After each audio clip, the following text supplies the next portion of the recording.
आज हरियाणा में लोगों की बनाई हुई सरकार नहीं, ईवीएम की बनाई हुई सरकार है। चारों तरफ हाहाकार मचा हुआ है, सरकारी कार्यालयों में लूट मची हुई है, पुलिस प्रशासन दोनों हाथों से इलाके को लूट रहा है, गुंडागर्दी को बढ़ावा दे रहा है। आज पलवल में ऐसा लगता है कि यहाँ का डीसी और एसपी ना होकर के बीजेपी के जिला अध्यक्ष हैं।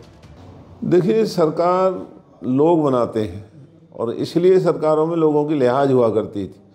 आज हरियाणा में लोगों की बनाई हुई सरकार नहीं, ईवीएम की बनाई हुई सरकार है, तो उन्हें लोगों की भावनाओं की कोई कदर नहीं है। ये इनका अहंकार बोल रहा है और इसीलिए चारों तरफ हाहाकार मचा हुआ है, सरकारी कार्यालयों में लूट मची हुई है, पुलिस प्रशासन दोनों हाथों से इलाके को लूट रहा है, गुंडागर्दी को बढ़ावा दे रहा है।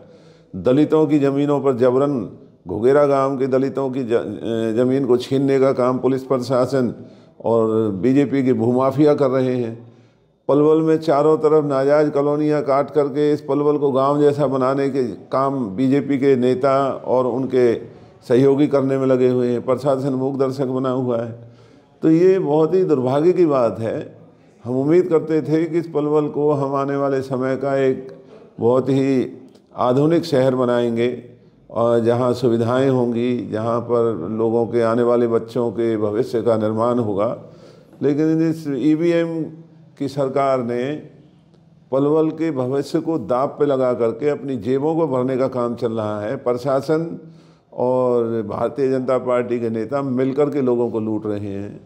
नहीं, जो हमने दो पटिशन दायर किए हैं। एक सुप्रीम कोर्ट में पटिशन दायर किया है कि सुप्रीम कोर्ट ने जो वर्ष 2024 में कानून बनाया था कि हारने वाले उम्मीदवार 2 या 3 नंबर पे जो आते हैं वो पैसे जमा करके और मशीनों का निरीक्षण करा सकते हैं। हमने पैसे भरे, लेकिन जब हमने देखा कि इलेक्शन कमीशन सुप्रीम कोर्ट के आदेश को भी ना मान करके अपनी चोरी और कारगुजारी को छुपाने के लिए वो निरीक्षण ना करा के जो मशीनों के अंदर है उसको मिटा करके नया मॉक पोल कराने की बात करता है, तो उसके खिलाफ हम सुप्रीम कोर्ट में गए हैं और आने वाली 21 तारीख को हमें उम्मीद है कि सुप्रीम कोर्ट से हमें न्याय मिलेगा।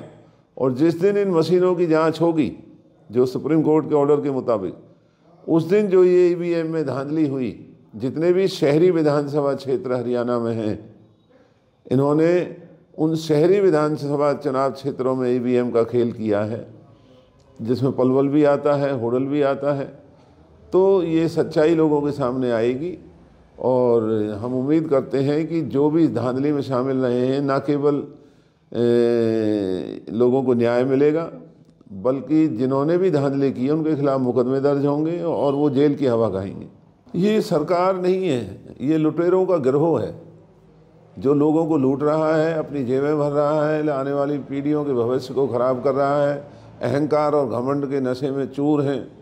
तो ये सरकार नहीं है, ये ईवीएम की बनाई हुई एक लुटेरों का गिरोह है इस हरियाणा में, जो हरियाणा के किसान, मजदूर, कर्मचारी, दुकानदार भाई और सभी लोग इस सरकार की कारगुजारियों से बहुत ज़्यादा परेशान हैं। कोई लोगों को उम्मीद इस गिरोह से नहीं है। ये पलवल एक उभरता हुआ शहर बनाने का सपना हमारा था और जो यहाँ बच्चों के लिए स्कूल और जो यहाँ पर अस्पतालों की सुविधाएं, पलवल के अंदर एक नई दुनिया बसाने की बात, यहाँ पानी, सीवर, जाम से मुक्ति दिलाने की बात, पानी और सीवर का इंतज़ाम करने की जो बात हमने की थी, तो हम उम्मीद करते थे कि भाजपा की सरकार इन सारी बातों पर, चाहे सरकार लोगों की बनाई हुई नहीं है, लेकिन ये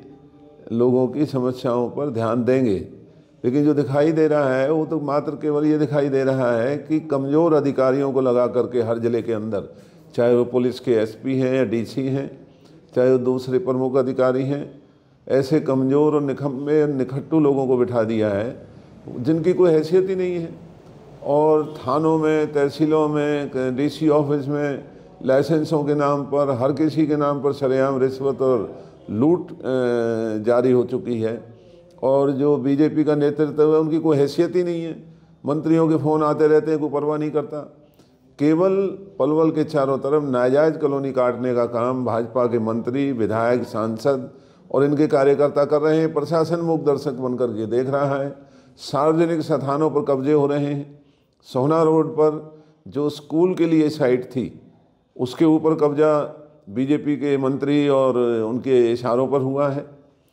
सचिवालय के पड़ोस में जो आने वाले समय का पलवल का भविष्य निर्भर करता है उस तरक्की के ऊपर, वहाँ पर नाजायज़ तरीके से कॉलोनी काटने के नाम पर ज़मीनों की सौदेबाजी हो रही है। तो बहुत दुर्भाग्य की बात है कि पलवल के साथ जो भाजपा के ये पदाधिकारी हैं, मंत्री हैं, विधायक हैं, सांसद हैं और इनके सहयोगी हैं और यहाँ के कमज़ोर अधिकारी हैं, गुलामों की तरह आज पलवल में ऐसा लगता है कि यहाँ का डीसी और एसपी ना होकर के बीजेपी के जिला अध्यक्ष हैं और किसी भी व्यक्ति से सीधे मुंह बात नहीं करते हैं। हर जगह रिश्वत के चारों तरफ से शिकायतें आती हैं और कोई बोलने वाला नहीं। अंधेर नगरी चौपट राजा पलवल में दिखाई दे रहा है।